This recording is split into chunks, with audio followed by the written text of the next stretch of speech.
Hey, welcome to episode 8 of CRV 123. This is your host, Doc. In the last episode, we were looking at the front struts and how to give your CRV a 2-inch, a 1.5 to 2-inch lift, depending on which method you choose, either the HRG spacer or the Dobinson's front springs. And today, what we're going to go over is we're going to continue this trend of taking apart your front end. So one thing to note is, a lot of videos you watch will be how to replace a CV axle. And they'll show you how to remove it and how to put it back in. I'm doing stuff in the order that I did things in order to refurbish an old CRV that had been, needed a lot of TLC to get back on the road. So I'm doing things in that order. So it's a little bit different, but all the information that you would need to do things like change a CV axle is here. You just got to watch the whole series, basically. So if you've got a CRV that's in need of a major overhaul, this is definitely the series for you. So anyway, today what we're going to be going over is continuing taking apart the front end, and we're going to take out the CV axle. We're going to take out the front, the part of the steering components, the inner and outer tie rod ends, and then we're almost there. We're actually going to start putting things back in to the front suspension. So here we go. Let's start with the bluegrass.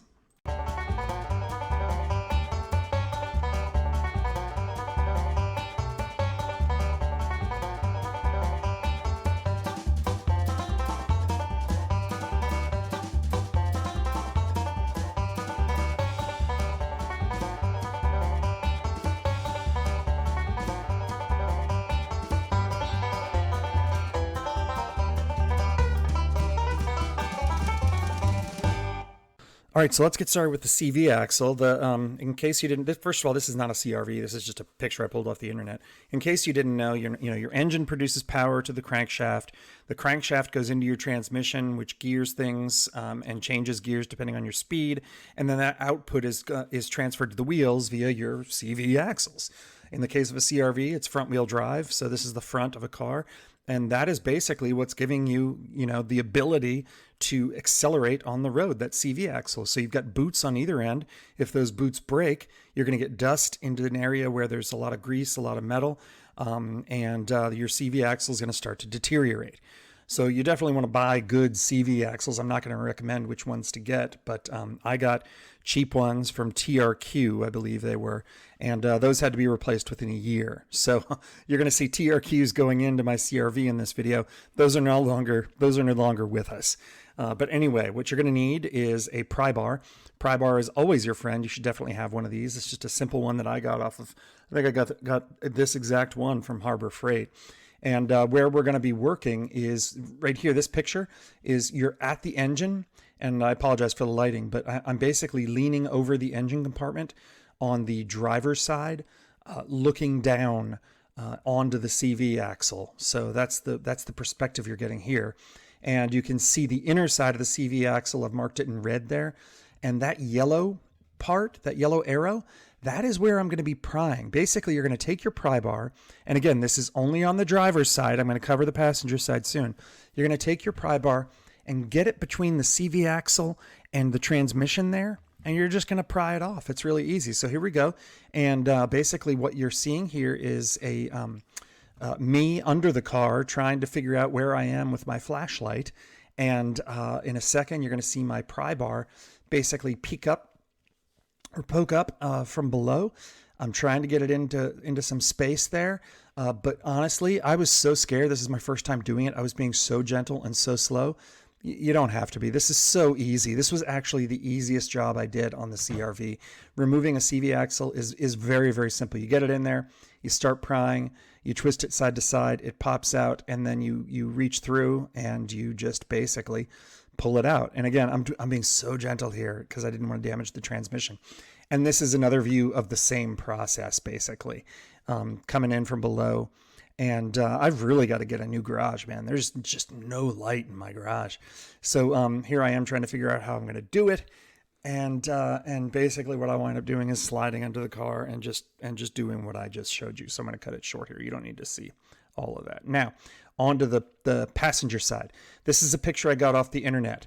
And it tells you to go ahead and pry the passenger side CV axle by prying against that part right there that you're seeing. So on the right is the CV axle, and on the left is kind of an extension coming out of the transmission so that it can reach over a little further. And you do not want to pry there. You could if you're very gentle, but I would not pry there. And the reason I would not pry there is because that is basically a relatively thin strip of aluminum, a band of aluminum that bolts into the engine, I think. And if you pry on aluminum, you could very well crack it.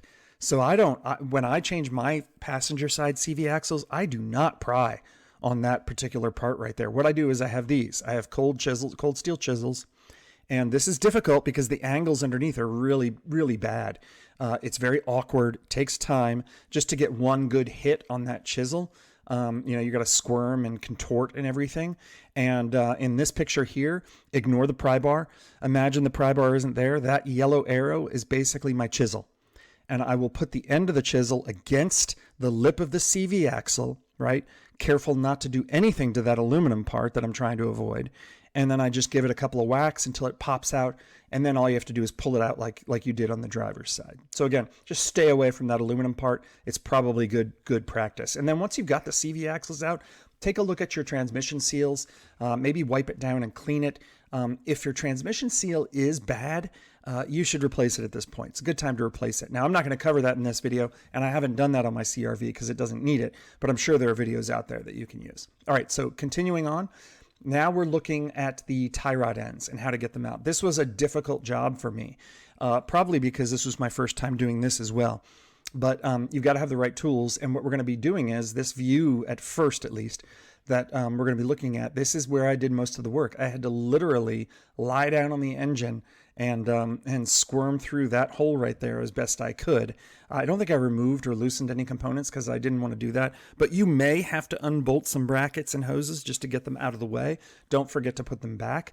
But you'll need this. It's a 29 millimeter crow's foot piece to go on your ratchet wrench. In my case, I think it was a 1/2 inch for a 1/2 inch ratchet, for a 1/2 inch wrench driver.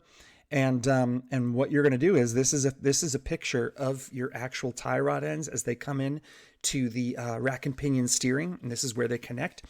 And the way that this is set up, the red arrow here is pointing to the part of the tie rod end that you're going to be wrenching on. The blue arrow is pointing to a washer that's a little bit difficult to see in this picture, but that washer is intended to basically bend over after you've installed your tie rod. That washer, you have to hammer it and it bends over, and that prevents your tie rod, inner tie rod, from twisting loose over time. Great design, but it becomes a pain in the ass to handle when you have to take the thing apart. And that's a view of the washer itself. You can see the inner part is hexagonal. It fits into the inner part of your tie rod end so that basically it's a locking mechanism. And so here's another view, and this is a better view, I think, of the inner tie rod ends and how that thing folds over your rack and pinion steering component at that part. So let's get started with the video. And so this is a really tight spot to work in, and you may have to loosen, some brackets and get rid of, or not get rid of, but move some hoses and cables around and stuff. I pretty much went with what I got. And here I'm trying to, lean over the engine. I'm literally lying on it sometimes and get that crow's foot in. It's really tight space, really tight fit. I'm also at the same time taking a screwdriver and trying to knock that washer out. So I'm doing it like, you can muscle through it with the wrench. So I'm trying to do both. I'll knock on the washer to try and straighten it. Then I'll take the crow's foot and try and push it and back and forth. So the problem here is that I couldn't get a good angle to do either. Not through the wheel well, not over the top. It was just really difficult to get good angles and good purchase on that the flat spots where I could attach the crow's foot. And so I tried a crow's foot, I tried an adjustable wrench, I tried basically everything. And you just got to keep doing it. Now the funny thing is the Honda manual says that you should replace and remove and install tie rod ends with the rack and pinion steering out.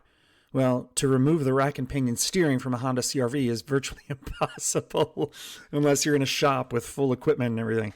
So that ain't going to happen. And but you do want to be careful too, since your rack and pinion is an important component to the steering. Don't go crazy on this. It is attached to the firewall and everything, or wherever the rack and pinion attaches to. You don't want to break that. So you just have to keep working at it and get that. The big problem is that washer. And once you get it to a point where it's straight enough, you can muscle through it.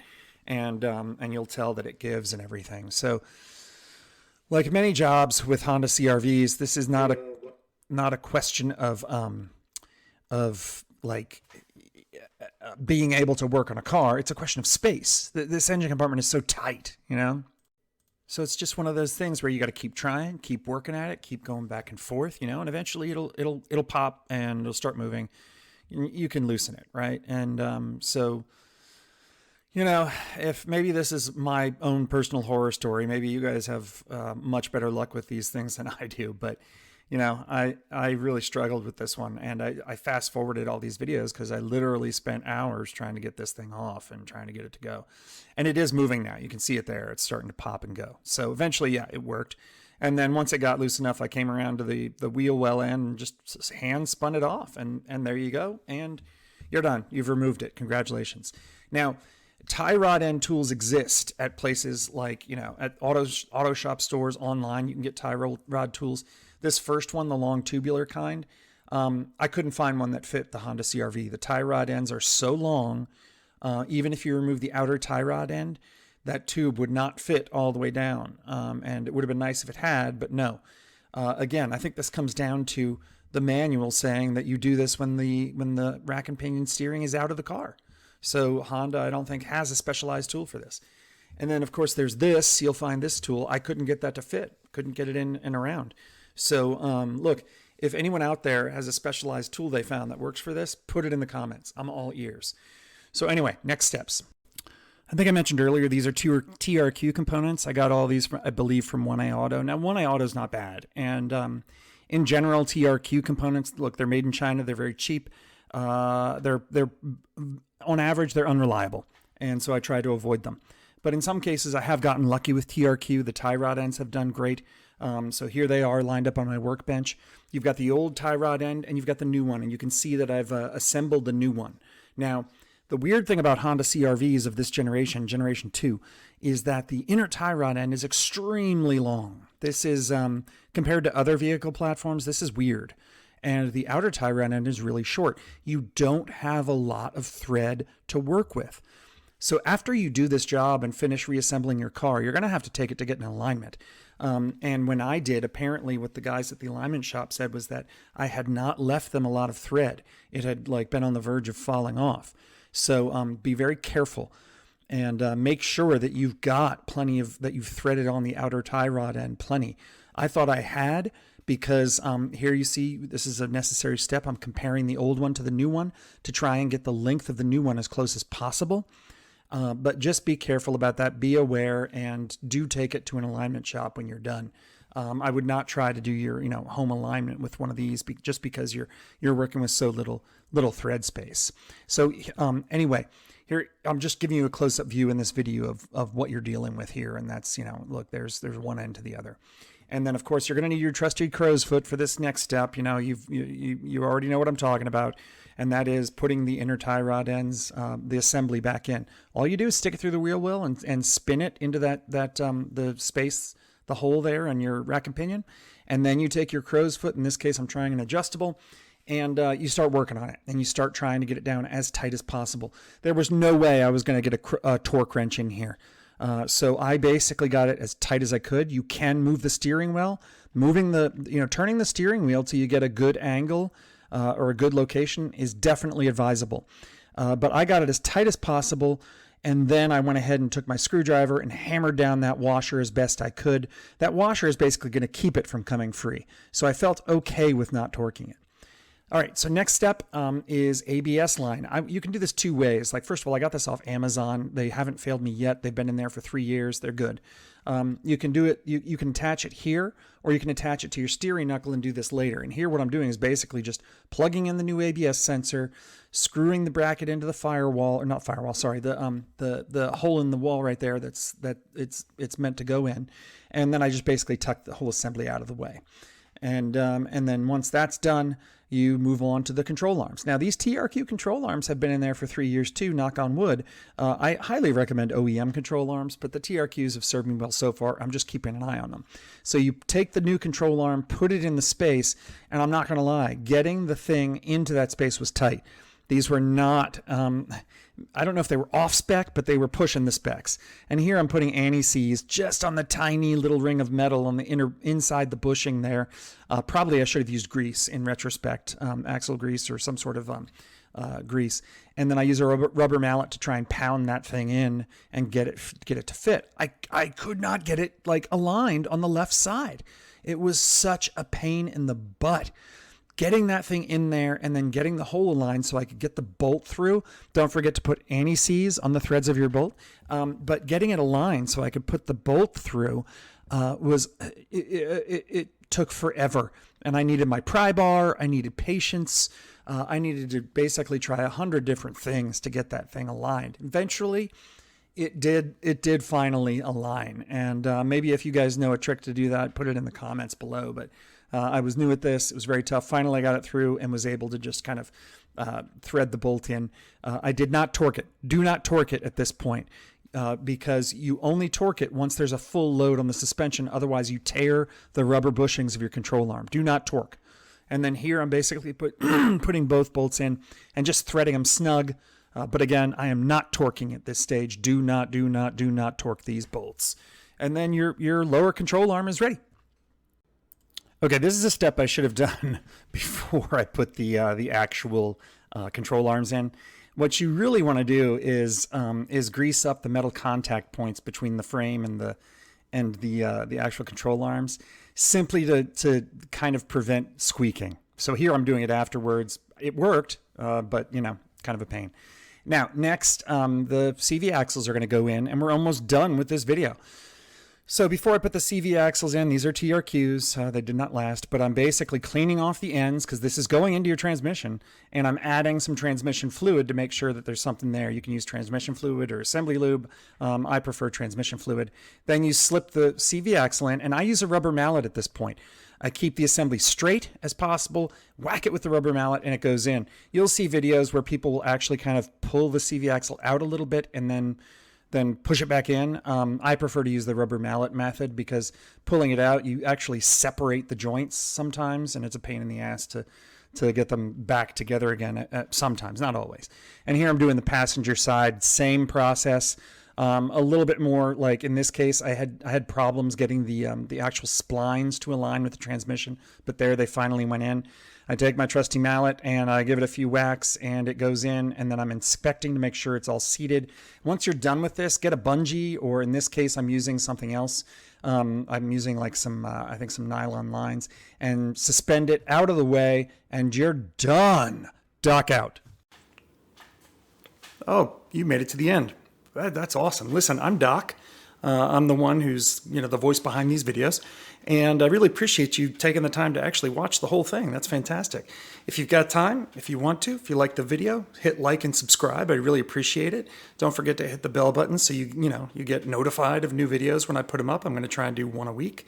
And I'm going to do a bunch of Instagram stuff, so make sure you follow me there and on Twitter. Instagram's going to be the shorter stuff. I don't have any merchandise yet. I'm planning to as the channel grows. If I succeed, I'll get some merch. For now, if you really want to help me in another way, you like these videos enough, I'm going to put links to my books in the description of the video.